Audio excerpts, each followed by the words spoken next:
नमस्कार, good evening, शुभ संध्या श्रोताओं। घड़ी में 8:30 बजते ही हम हाजिर होते हैं आपका पसंदीदा स्पोर्ट्स स्कैन प्रोग्राम लेकर। तो स्वीकार कीजिए मुकेश कुमार का नमस्कार। और आज हमने खेल खबरों पर चर्चा के लिए आमंत्रित किया है वरिष्ठ खेल पत्रकार संजीव कुमार को। संजीव जी, आपका बहुत बहुत स्वागत है। नमस्कार संजीव जी, जिस तरह से आज का मैच चल रहा है और जिस तरह से सूर्य कुमार ने ताबड़तोड़ बल्लेबाजी की है, शतक पूरा कर लिया है, क्या लगता है आज का मैच तो भारत जीत ही जाएगा? उम्मीद यही करें, क्योंकि सूर्य चमके हैं तो भारत का सितारा भी चमके और भारत इस मैच को जीत के सीरीज भी जीत जाए। बिल्कुल सही कहा आपने, और भी चर्चा करेंगे आपसे, लेकिन अब तक की जो हेडलाइंस हैं वो अपने श्रोताओं को बता दें। भारत और श्रीलंका के बीच तीसरा और अंतिम T20 क्रिकेट मैच राजकोट में जारी। भारतीय क्रिकेट कंट्रोल बोर्ड ने आज नई चयन समिति की घोषणा की।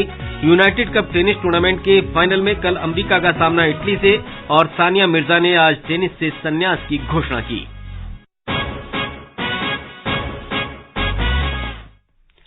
तो सबसे पहले बात करते हैं क्रिकेट की, और क्रिकेट में अपने श्रोताओं को बता दें कि भारत और श्रीलंका के बीच तीसरा और अंतिम T20 क्रिकेट मैच राजकोट में जारी है और सूर्य कुमार यादव ने अपना शतक पूरा कर लिया है। और जहां तक ताजा समाचार की बात है तो भारत ने 216 रन बना लिए हैं 5 विकेट खोकर, और शुभमान गिल जो है वो 46 रन बनाकर आउट हुए हैं। सूर्य कुमार यादव 101 रन बना चुके हैं और राहुल त्रिपाठी ने 35 रन की पारी खेली है। श्रृंखला जीतने के लिए दोनों टीमों के लिए ये मैच करो या मरो का मुकाबला है और 3 मैचों की श्रृंखला में दोनों टीम 1-1 की बराबरी पर हैं। तो संजीव जी, जिस तरह से भारत ने अभी तक 216 रन बना लिए हैं, 5 विकेट उनके गए हैं, और सूर्य 101 रन बनाकर खेल रहे हैं, कितना लंबा स्कोर जा सकता है? अब 4 गेंदें और बाकी हैं और 222 है जी। तो उम्मीद करें कि 240 तक पहुंच जाएंगे। कि सूर्य कुमार अगर क्रीज पर हैं तो 2-3 6 की हम उम्मीद कर सकते हैं, और ऐसा लगता है कि अगर 240 हो गए तो आप 99% मान के चले कि भारत की जीत होगी। ऐसा होता है कि बड़ा स्कोर चेंज हो जाए, बट लगता नहीं है। और भारत की बॉलिंग अच्छी है और हालांकि बैटिंग पिच है, लेकिन ठीक उसी तरह की एक इनिंग चाहिए होगी जैसा कि सूर्य कुमार यादव ने 107 रन अभी जो बनाए हैं, और वो सेंचुरी बनाने वाला कोई हो या सेंचुरी पार्टनरशिप हो और शुरुआत अच्छी हो तो हो सकता है फाइट करे श्रीलंका, बट मुझे लग रहा है कि ये विनिंग टोटल है। विनिंग टोटल तो बना लिया है, और अब जो दारोमदार है वो भारतीय गेंदबाजों पर रहेगा कि इस स्कोर को डिफेंड कर सकें, जिससे कि जो आखिरी मैच है उसको जीतकर श्रृंखला जीत सकें। हाँ बिल्कुल, देखिए, लेकिन वहां जो मैदान है और जिस तरह की बैटिंग हुई है वो बहुत ही आप समझ लें कि बैटिंग पिच है, जिसको पाटा पिच कह सकते हैं, क्योंकि लगभग सारे गेंदबाज पिटे हैं, वहां पर रन दिया उन्होंने। और इस पिच की हिस्ट्री भी रही है कि वहां पर बहुत ज्यादा रन बनते हैं उस मैदान में, राजकोट में जहां ये मैच हो रहा है जी। और टेम्परेचर वहां पर अभी जो कुछ देर पहले मैं देख रहा था कि 15-16 डिग्री के आसपास है। हालांकि बहुत ठंड नहीं है, अगर दूसरे दिल्ली से मुकाबला करे तो वो माइनस में नहीं है, 10 से नीचे नहीं है, लेकिन फिर भी 16-17 इतना है कि वहां पर ड्यू होगा। तो उस ड्यू फैक्टर से भारतीय बॉलर कैसे निपटते हैं वो देखने वाली बात होगी। वैसे मुझे लगता है कि मुश्किल है ये टारगेट, और क्रिकेट में तो कुछ हो सकता है, बट फिलहाल की स्थिति में भारत ये सीरीज जीतता हुआ दिख रहा है। अगर हम इस पूरी श्रृंखला की बात करें, पहला मैच भारतीय टीम ने जीता था, लेकिन दूसरे मैच में भारत को हार का सामना करना पड़ा था। पहला मैच भी बड़ा ही क्लोज रहा था, केवल 2 रन से जीतने में सफल रहे थे। तो श्रीलंका की टीम की बात करें तो उसने बड़ी अच्छी टक्कर दी है भारत को। बिल्कुल, देखिए, उसमें एक और बात है, सूर्य कुमार यादव भारत का सूर्य नहीं चमक रहा था। पिछले साल वो नवंबर में उन्होंने मेरे ख्याल से एक सेंचुरी बनाई थी जी। और उसके बाद कुछ मैचेस में वो बाहर भी रहे। कुछ मैच उसके बाद जो है उनके ज्यादा रन नहीं निकले। ऐसा लग रहा था कि 10, 20, 30 रन उनके लिए ये रन नहीं कहे जाएंगे, वो 50, 60, 70 तेजी से बनाते हैं तभी कहा जाएगा। इस बीच में बता दूं कि 5 विकेट पर 228 रन भारत ने बनाए हैं, मतलब 229 का टारगेट चाहिए। अब इसके लिए आप समझ लीजिए कि 11 रन प्रति ओवर के हिसाब से उनको ये बनाना होगा, बल्कि उससे भी ज्यादा। तो ये प्रेशर तो होगा ही, और 1-2 विकेट अगर निकल गए तो हाल फिलहाल आप देखें कि श्रीलंका एशिया चैंपियन जरूर है, बट स्ट्रगल करता हुआ नजर आया है। सनाका अच्छे हैं उनके कप्तान, नीचे आके 6-7वें नंबर पे वो तेजी से रन जुटाते हैं, लेकिन ये देखना होगा कि क्या 11 से अधिक 11.5 के आसपास रन रेट वो मेंटेन करके चलते हैं। ये देखना होगा, भारत को शुरुआती झटके देने होंगे, तो ये फिर शुरुआत से पता लगेगा कि कैसी उनकी शुरुआत होती है। बट मैं अभी की स्थिति में कहूं कि भारत के तरफ जाता हुआ मैच दिख रहा है। न्यूजीलैंड के तेज गेंदबाज मैट हेनरी पाकिस्तान और भारत के साथ एक दिवसीय क्रिकेट श्रृंखला से बाहर हो गए हैं। कराची में दूसरे टेस्ट के 5वें दिन चोट के कारण हेनरी टेस्ट टीम के अन्य सदस्यों के साथ स्वदेश लौटेंगे। पाकिस्तान और न्यूजीलैंड के बीच 3 एक दिवसीय मैचों की श्रृंखला का पहला मैच सोमवार से कराची में खेला जाएगा, दूसरा 11 को और तीसरा मैच 13 जनवरी से कराची में ही होगा। पाकिस्तान के साथ एक दिवसीय श्रृंखला के लिए न्यूजीलैंड के कप्तान केन विलियमसन होंगे। न्यूजीलैंड की टीम 18 जनवरी से 1 फरवरी तक 3 एक दिवसीय और 3 20-20 मैचों की श्रृंखला के लिए भारत का दौरा करेगी। भारत के साथ 18 जनवरी को हैदराबाद, 21 जनवरी को रायपुर और 24 जनवरी को इंदौर में होने वाले मैच में टॉम लाथम न्यूजीलैंड के कप्तान होंगे। मैट हेनरी का घायल होना न्यूजीलैंड की टीम के लिए कितना बड़ा झटका मानते हैं आप? देखिए, ये फॉर्मेट में उनके पास अच्छे प्लेयर हैं। मैट हेनरी बेशक अच्छे खिलाड़ी हैं, बट मुझे नहीं लगता कि इतना बहुत बड़ा झटका है। ये साल देखिए वनडे वर्ल्ड कप का है जी। अब और ये सीरीज जो हो रही है वनडे सीरीज होगी, और वनडे जो भी मैच होंगे वो कई खिलाड़ियों को मौका भी दिया जाएगा, हर एक टीम देगी। तो न्यूजीलैंड की टीम से अगर ये इंजर्ड है तो कोई बात नहीं, उनके पास हालांकि दूसरी टीमों के मुकाबले पूल कम है। जो प्लेयर्स का जो एक पूल होता है न्यूजीलैंड में, अगर आप देखें तो 100-125 फर्स्ट क्लास क्रिकेटर मिलेंगे जी। उनकी जनसंख्या ही ऐसे बहुत कम है, बिल्कुल। लेकिन जो भी है क्वालिटी क्रिकेटर हैं, और कई सारे क्रिकेटर्स तो हाल फिलहाल आप देखिए जो कि उन्होंने छोड़ दिया है लीग्स खेलने के लिए, कॉन्ट्रैक्ट से हट गए हैं वो।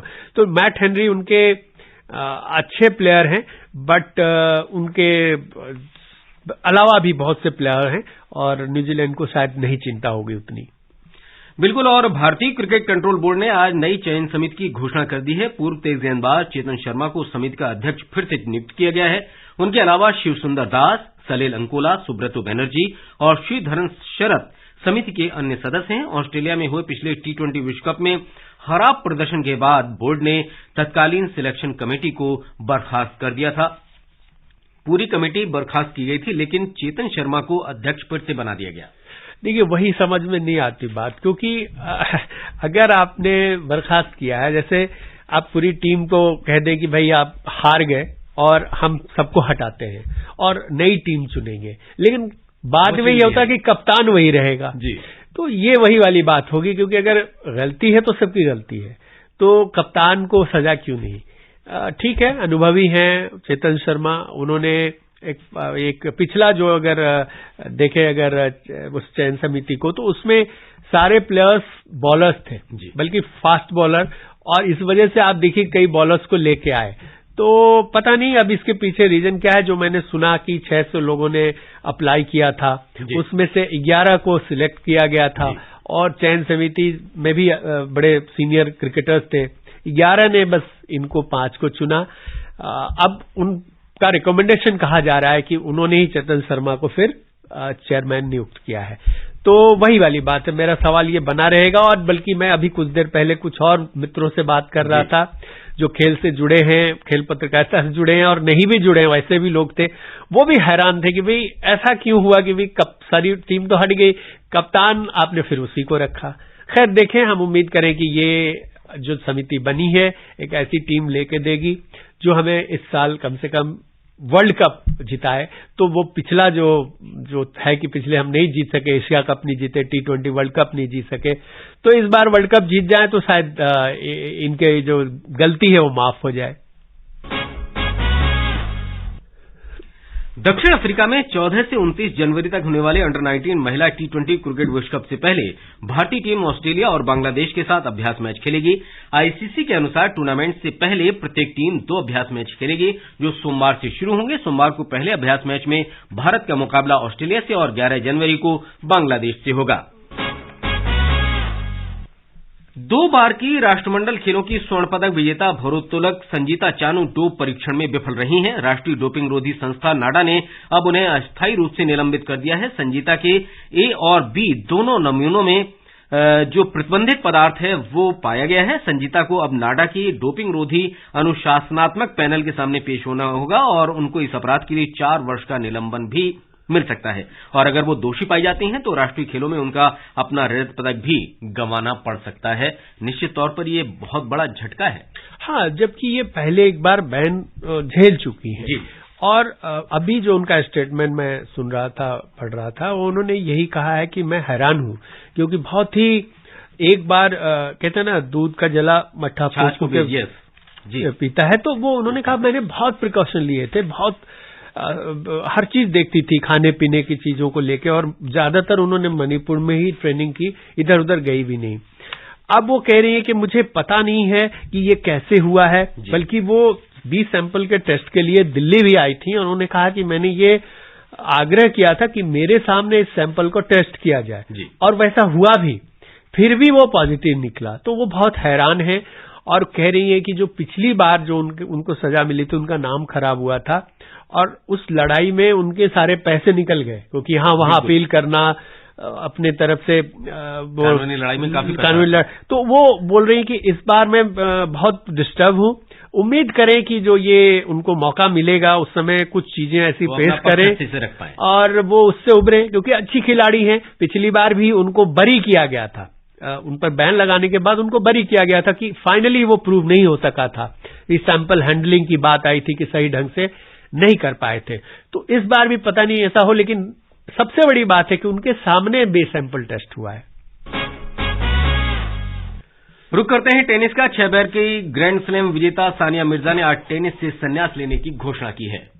36 वर्ष की सानिया ने कहा है कि दुबई में WTA प्रतियोगिता उनका आखिरी टूर्नामेंट होगा। सानिया ने 3 बार महिला डबल्स का ग्रैंड स्लैम और 3 बार मिक्स डबल्स का खिताब जीता। सानिया वर्ष के पहले ग्रैंड स्लैम ऑस्ट्रेलिया ओपन के डबल्स में रोहन बोपन्ना के साथ अपनी चुनौती पेश करेंगी। दोनों करीब 2 साल के बाद एक साथ खेलेंगे। इससे पहले सानिया और बोपन्ना की जोड़ी 2021 में विंबलडन में एक साथ उतरी थी। इस जोड़ी को तीसरे राउंड में जे रोजर और आंद्रेजा क्लेपिक की 14वीं सीड जोड़ी ने 3-6, 6-3, 9-11 से पराजित किया था। दोनों रियो ओलंपिक 2016 में उतर चुके हैं। हालांकि भारतीय जोड़ी थोड़े ही अंतर से ब्रॉन्ज मेडल चूक गई थी। इस मैच में चेक रिपब्लिक की लूसी हडेका और रॉडेक स्टेपनिक ने उन्हें हराया था। यहाँ ये रोचक तथ्य है कि सानिया ने पिछले वर्ष भी संन्यास की घोषणा की थी, हालांकि बाद में उन्होंने अपना फैसला वापस ले लिया था।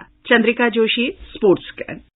वही सवाल कि पिछले साल भी उन्होंने संन्यास की घोषणा की थी लेकिन वापस लिया, इस बार तो ऐसा नहीं होगा? नहीं, मुझे नहीं लगता क्योंकि ये वो कह रही हैं, पिछले काफी दिनों से कह रही हैं कि अब वो जो होता है ना कि मोटिवेशन अपने आप को पुश करने वाला, तो वो कह रही है कि अब वो रहा नहीं और अब 36 साल की हो गई हैं। वो खुद कह रही हैं कि अब मेरे अंदर कोई मोटिवेशन नहीं रहा, तो वैसे में खेलना ठीक नहीं है। बिल्कुल। और यूनाइटेड कप टेनिस टूर्नामेंट के फाइनल में अमेरिका का सामना कल इटली से होगा। अमेरिका ने पोलैंड को 5-0 से हराकर फाइनल में जगह बनाई है और एक अन्य सेमीफाइनल में इटली ने ग्रीस को 4-1 से हराया है। पुणे में बेल्जियम के सेंडर गिली और जोरान विजलेन की जोड़ी ने महाराष्ट्र ओपन टेनिस टूर्नामेंट में पुरुष डबल्स का खिताब जीत लिया है। फाइनल में सेंडर और जोरान की जोड़ी ने भारत के एन श्रीराम बालाजी और जीवन नेदुनचंद्रन को 6-4, 6-4 से हराया।